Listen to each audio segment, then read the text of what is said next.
Thank you, Mr. Speaker. Dylan Rexroth, York delegation. Well, I do support this policy of lowering the amount of pollution through the polystyrene food containers and such. I believe that the alternatives also have negative effects, stuff like paper products as well. So I believe in a more holistic approach and slowly phasing these out as we work as a scientific community to get to more sustainable solutions. Delegate Mission, will the speaker yield to a question? Yes. Radwan Mr. White, thank you, Sir Speaker. Would the speaker not agree that one of the alternatives, a standard paper cup, takes approximately 20 years to decompose in a landfill environment, and it also takes 12 times the amount of water, 36 times the amount of electricity, and the cost ultimately doubles in comparison to styrofoam? So essentially, would the speaker not agree that styrofoam is better than the alternative of paper cups? Will the speaker yield to a question? Yes. Isabella White, Hershey delegation. Thank you, Sir Speaker. Would the speaker not agree that while the alternatives to styrofoam may be harmful to the environment, that this bill is a step in the right direction for the Commonwealth? Jasmine Jane, Springfield Township delegation. Thank you, Mr. Speaker. Although I understand the impact that this could potentially have on small businesses, I am in complete support of this bill. It helps not only our environment, but our personal health. And as the bill sponsor stated in her opening speech, styrofoam can cause cancer due to the harmful toxins within it. Cindy Haley Rhodes, Lower Dauphin delegation. Thank you. I'm in favor of this bill because microplastics, as styrofoam and other plastic products break down, they come into these small pieces called microplastics that are then, pushed into our water sources. And we are ingesting these small plastics and we just don't know what it's going to do to us, basically, which is why we should really consider this bill. David Mailman, Hershey delegation. And I must agree with a lot of the pro speakers in that I abhor single-use plastics. I abhor the idea of being so materialistic and destroying our environment at the same time. But this bill does not solve that problem. It instead gives corporations, the big corporations that are producing styrofoam plastics and selling them to the end consumer, and lets them off the hook by penalizing small businesses and penalizing the consumer who will foot the bill of all these fines and foot the bill of all these penalties. Why pass this bill and give corporate at the end of my speech? Furthermore, though, why should we give corporations this let-off, more corporate welfare in a country that needs to be giving welfare to its environment, to its people, to the businesses that make the state tick? We cannot pass this bill because it is so bass-ackward in its execution of a good idea. And I will yield to any questions at this point. An analogy to answer that. In Chinese culture, where I'm from, sea cucumber is often an appetizer that you consume before a meal. But sea cucumber, to most people, is absolutely horrifying to ingest and will make them vomit in some cases. This is that version of a bill. It is the sea cucumber of youth in government, and we cannot pass it. Thank you. I yield any remaining time to the con speakers. Jason Zaprasny, please say your point. Will the speaker yield to a question? Yes, I will. Jason Zaprasny, Hershey delegation. Thank you, Sir Chair. Would the speaker not agree that we as a Pennsylvania community can't really describe the healthcare system as ours, as for the most part, they're private hospitals doing their own thing, and we of the state have no right to mandate that they cannot treat someone based on their citizenship status? I also agree with that. I think that overall, it's just, it's insulting to both the healthcare system and illegal immigrants to say that they're not entitled to healthcare, or just being treated if they are sick or otherwise in need of service medically. With that, I'll yield my time to any other pro speakers. Jutander, please say your point. Oh, yeah. Will the speaker yield to a question? Yes, I will.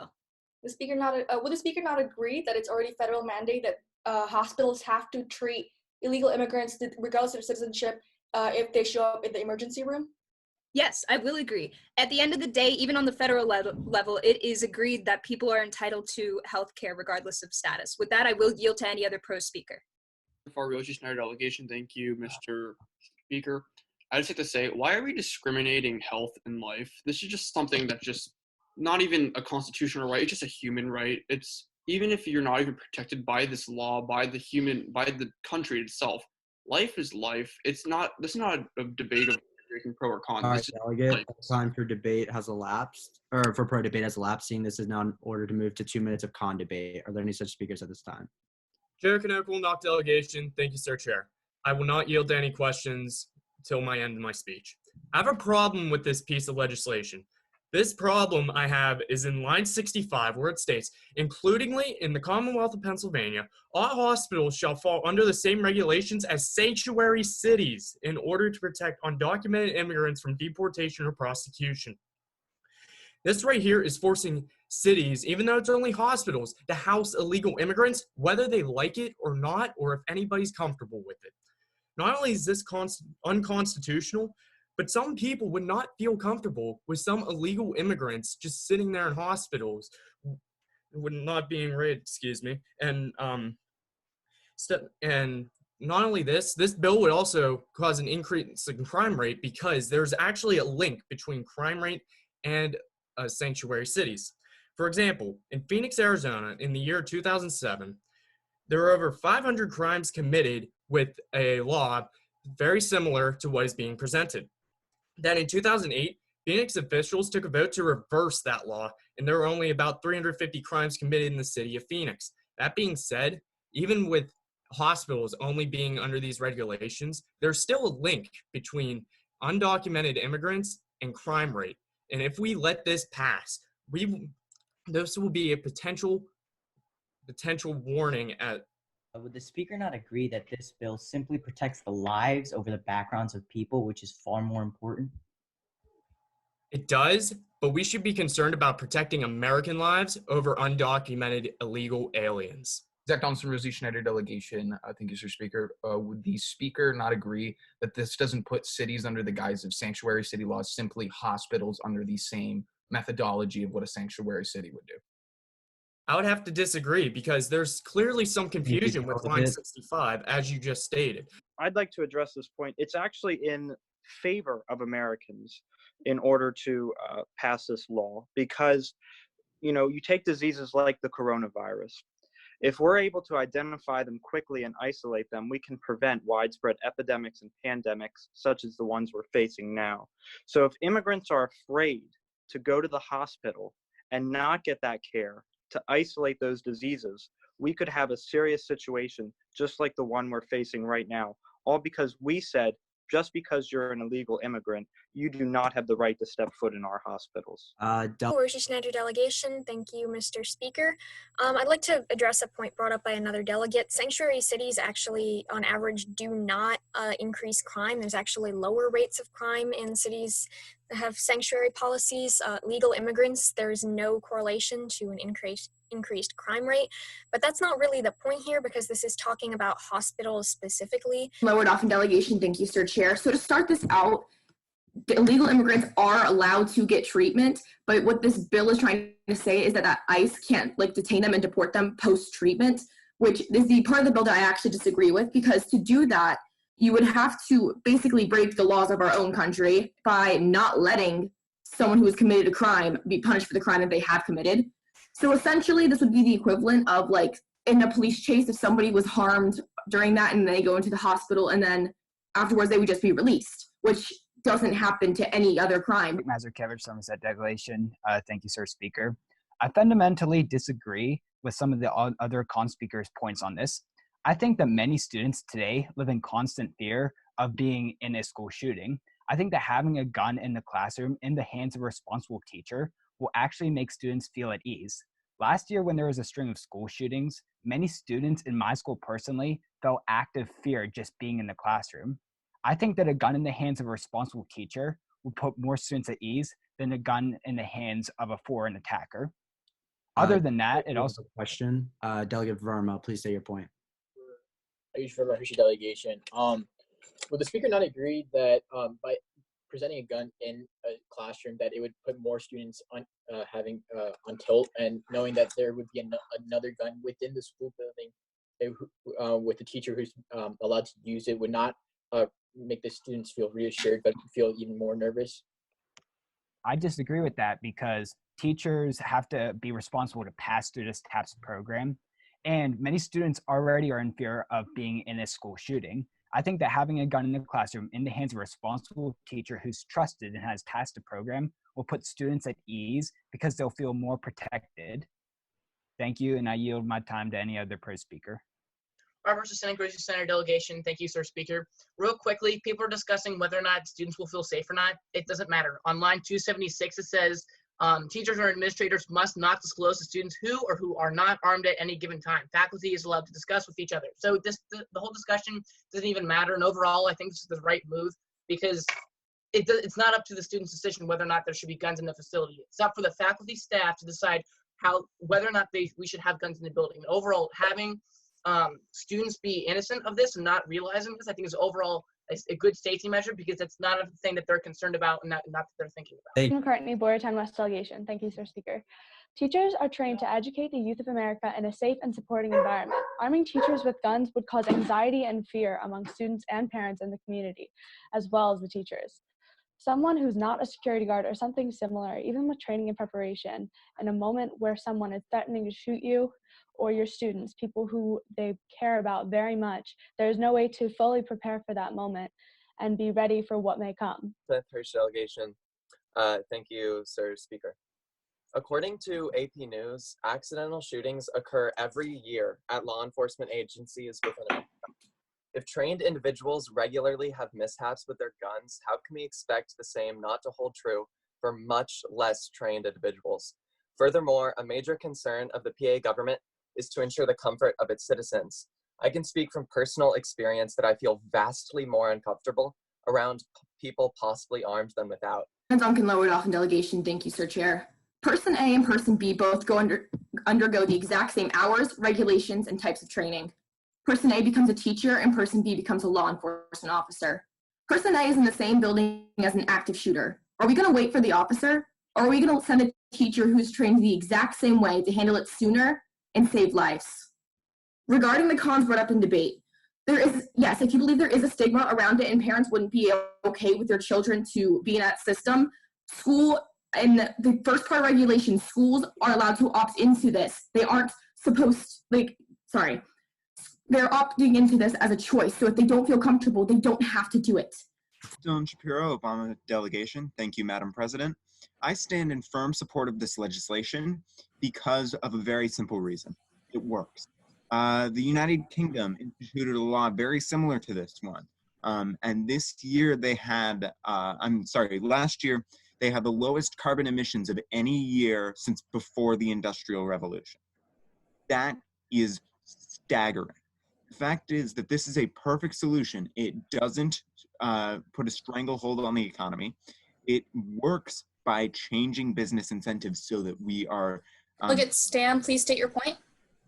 Alex Stan, Butler Y delegation. Would the speaker yield to a question? Yes. Would the speaker not agree that the United States led the world in by reducing its carbon emissions more than any other country in recent years? That is incorrect. Like I said, the UK has the lowest carbon emissions of any year since before the Industrial Revolution. While we have made positive strides, it would be disingenuous to say that we've done better than any other country in the world. Yeah, so I really believe that this is the legislation that is going to take us to where we need to be. This is the legislation that's going to get us to net zero carbon emissions, which is something that we need as a society if we want to continue on into the coming centuries. Thank you, and I yield any remaining time to any other pro speakers. Zach Johnson, Rosie Schneider delegation. Thank you, Madam President. I want to start off by saying this bill is fantastically written, and if you are a proponent on climate change action, I highly encourage you to vote for it. But here's the simple fact. We have already caused irreparable damage to the planet. PA doing this is not going to stop the foreign governments who have 10 times worse emissions from doing it. I think we would be better off putting legislation to just prepare for the inevitable worst we are already facing. I'm sorry, but delegate, all time has elapsed. It is now in order for 2 minutes of pro debate. Are there any such speakers at this time? Delegate Rex Roth, you are recognized. Dylan Rexroth, York delegation. Thank you, Madam President.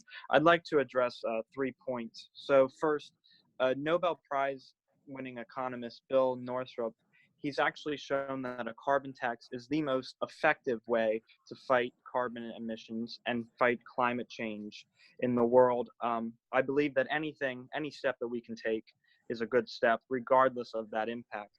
As well, on the surface, this may seem like a regressive tax, but a fee-based system, as described in here, has been shown to be actually a progressive tax. University delegation, thank you, Madam Chair. Would the speaker yield to a question? Yes, I will. Would the speaker not agree that since coal is a non-renewable resource, as it is right now, it's bound to run out sometime, just like the anthracite coal of Pennsylvania ran out about 70 years ago, and that this is only a temporary solution, whether like blocking this bill is only a temporary solution for the economy?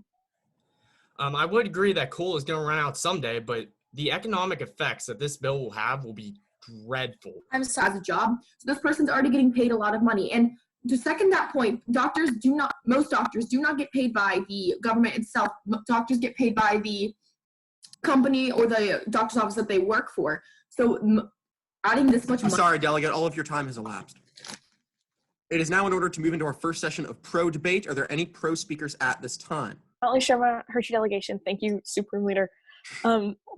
I rise in favor of this bill due to the fact that the research that could come out of this would be incredibly beneficial to our general welfare as a society and as a state. A previous delegate stated that this research isn't necessary, and I disagree. The research that has already come out of the gene editing research that has been already done has saved many lives. The bill sponsor stated in her sponsorship speech that gene editing could cure cancer. Hershey delegation, and I do ask that I not be interrupted with questions for the time being until the end of my speech. And I must say this bill on its surface is attractive. It has a veneer of well-researched funding and a panel that seems unbiased and expert-like in its nature, but beneath the surface, beneath that shine, the sheen of a well-written bill that is pages long, it does not address the moral issues that arise from gene editing. And I am most concerned with the fact that this bill, by appointing a committee that would have, in my opinion, excessive powers to distribute funding into research we are not sure that the majority of the Commonwealth wants to pursue, would enable the future where individuals are able to make super babies that only the rich can afford could arrive. This bill does not prevent research into cosmetic genetic editing, does not prevent research into genetic editing that does not help the general health of the Commonwealth. And as such, I cannot support this bill. It is simply shine and glamour and the idea of a futuristic future, for lack of better words, without any proper execution, because it does not prevent the researchers from going down a path that would not benefit the majority, only the minimum portion of society that could afford cosmetic or unnecessary edits. And with that, I will yield to any questions at this point. Delegate St. George is recognized for 2 minutes. Jessica St. George, Enoch delegation. Thank you, Mr. President. Fellow delegates, look around at our society. I'm sure that there's not one single person in this conversation right now that has not known someone who is affected by one of these terrible diseases such as cancer. And this genetic research will allow us to have a cure to such a terrible disease that can be passed on to people biologically and through genetics. And if we do this research and pay for this research, then perhaps we can come to a cure in the future. Andrew Trzynski, Rosie Snyder delegation. Thank you, Mr. Chair. A wise man once said, with great power comes great responsibility. And there is great power in this brand new industry of gene editing. And I think it's very important for us as the government to oversee the industry and make sure the power is being used responsibly, is for being used for the benefit of humanity and not for more nefarious reasons. I'll now yield the rest of the time to any questions. Stated, you said that with the privatization of gene editing, but don't you think that that would be a threat if we were to privatize gene editing? That's why the goal of this bill is to make it more public and more controlled by the government. No, I don't see it as a threat, and that's why I'm saying I'm not voting pro on this bill. I see it as not a threat. I see it as actually a virtue for the freedom of creating new life. And I think that's one of the sole responsibilities of a human being, is to advance technology itself so we can advance the human civilization as the entire basis of evolution of what we're created upon.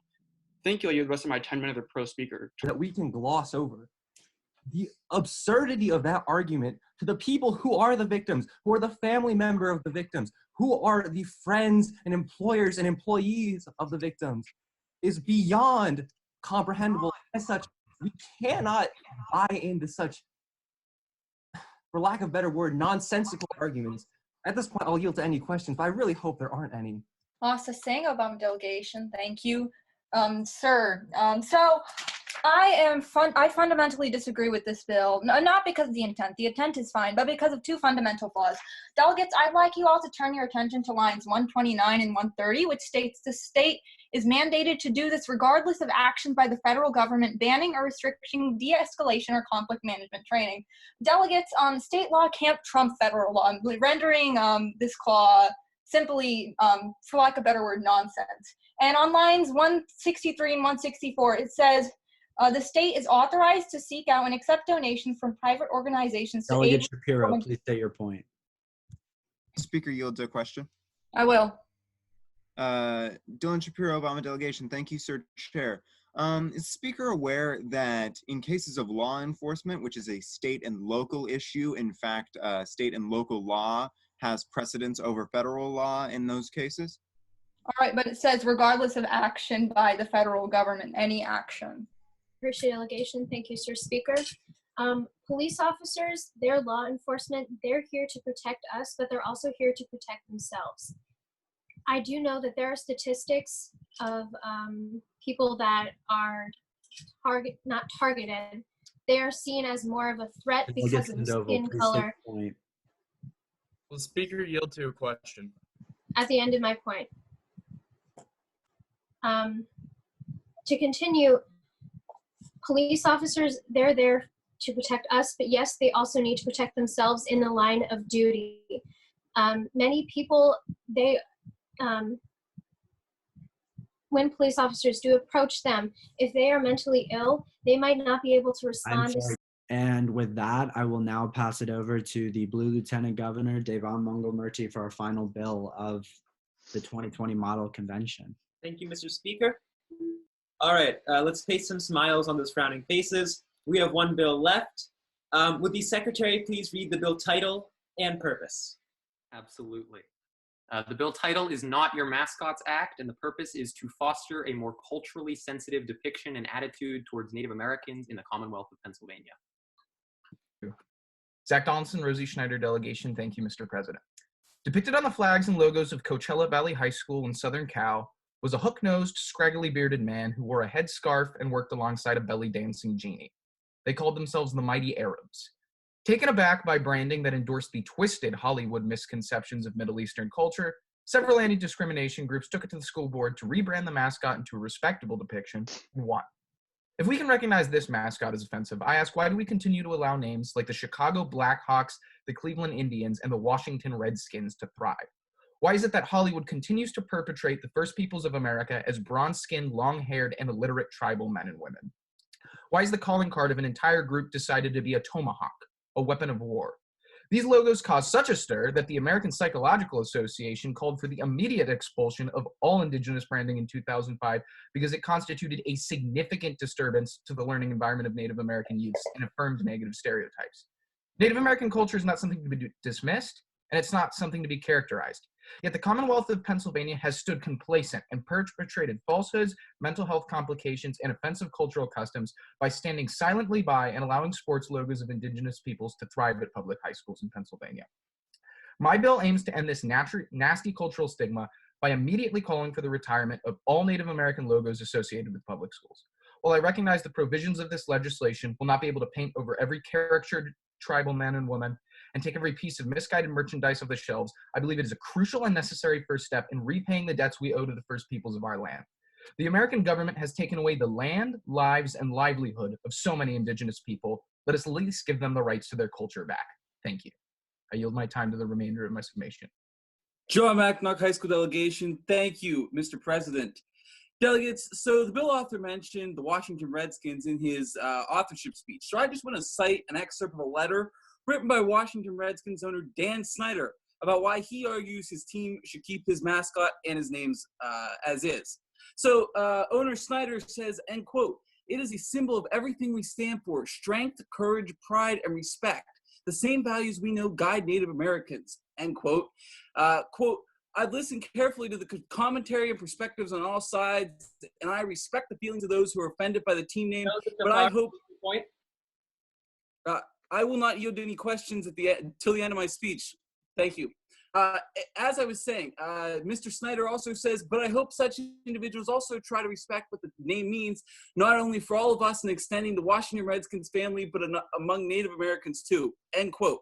So basically what he's saying is, we here in the United States of America, like the bill author, even conceded in his authorship speech that Native Americans have been wronged. So we must honor the Native Americans, who the government of this great country has discriminated. It is culturally insensitive to continue to do this. There is no reason, no one benefits from having these culturally insensitive mascots. It's really pointless, and it's just laziness and White, state your point. What? Delegate White, state your point. I'm sorry, I meant to put my hand down earlier.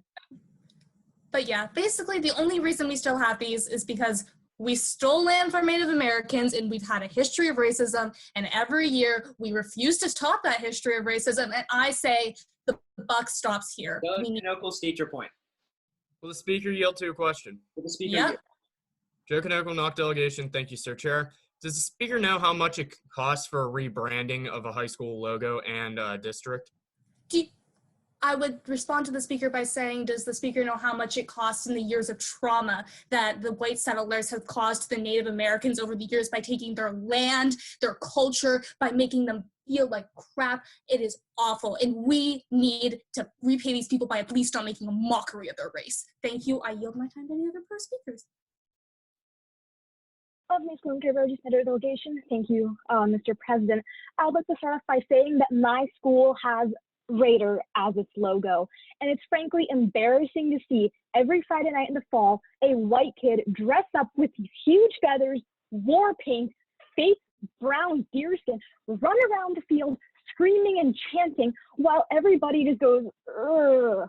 It's disgusting. It's nasty. It is a mockery of the culture of Native Americans. Is this how we thank them for, after not even thanking them for giving them their land, but we stole their land? Is this how we, respect their culture, respect their bravery? It makes no sense. This is not thanking them for being brave. This is making a mockery of their culture, and it is disgusting and appalling. I yield my time to the chair. It is now Henry Smith, Boyertown YMCA delegation. Why should high schools that have had logos for a long time have to rebrand and have to change theirs? I know Boyertown is in the process of logo of copyright concerns, and I know a lot of Boyertown aren't happy about that, and people at schools that look I'm very happy about being changed. Delegate Pagnis, state your point. Sarah Pagnis, will the speaker please yield to a question? Sure. Sarah Pagnis, Hershey, thank you, Sir President. Will the speaker not agree that the United States almost owes it to the years of trauma faced by Native Americans, and that trauma overpowers the few years that we've had an education system in the United States? What I'm going to say is this, and it's probably not going to be a very popular point, but that's something that happened in the past. And that's something that our ancestors may have done to their ancestors, but we shouldn't have to change our logos because of something that our ancestors did. I yield the rest of my time to con speakers. The end of pro-con debate. We do have a slightly delayed statement from the administration now at this time, though. The chair recognizes Governor Sam Bisno. Hello.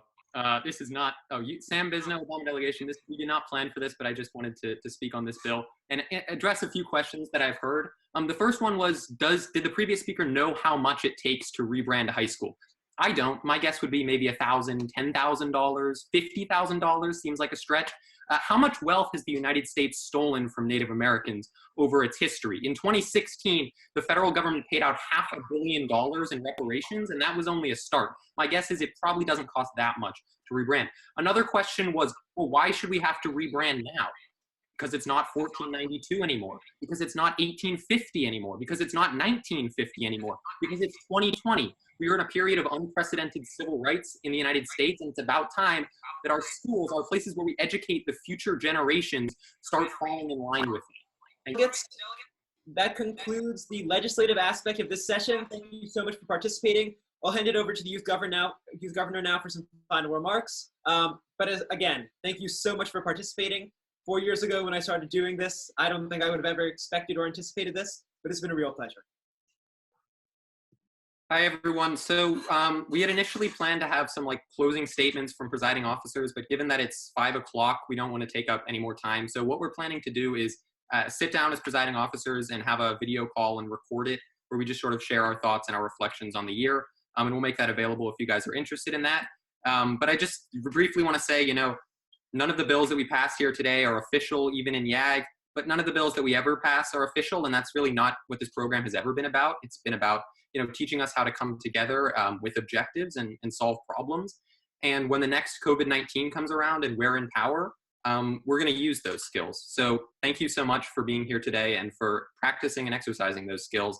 It's been an absolute honor to serve as your governor, and I hope that I've delivered for you. So thank you. I can take the jacket off now. It's sweet. Look, like the blazer and the gamer heads. Okay, I Davon, don't where have did you to get that look blazer? professional anymore. From Men's Warehouse. That's where he buys all of his clothing. Yo, Zach, when are we gonna get that governor rap battle?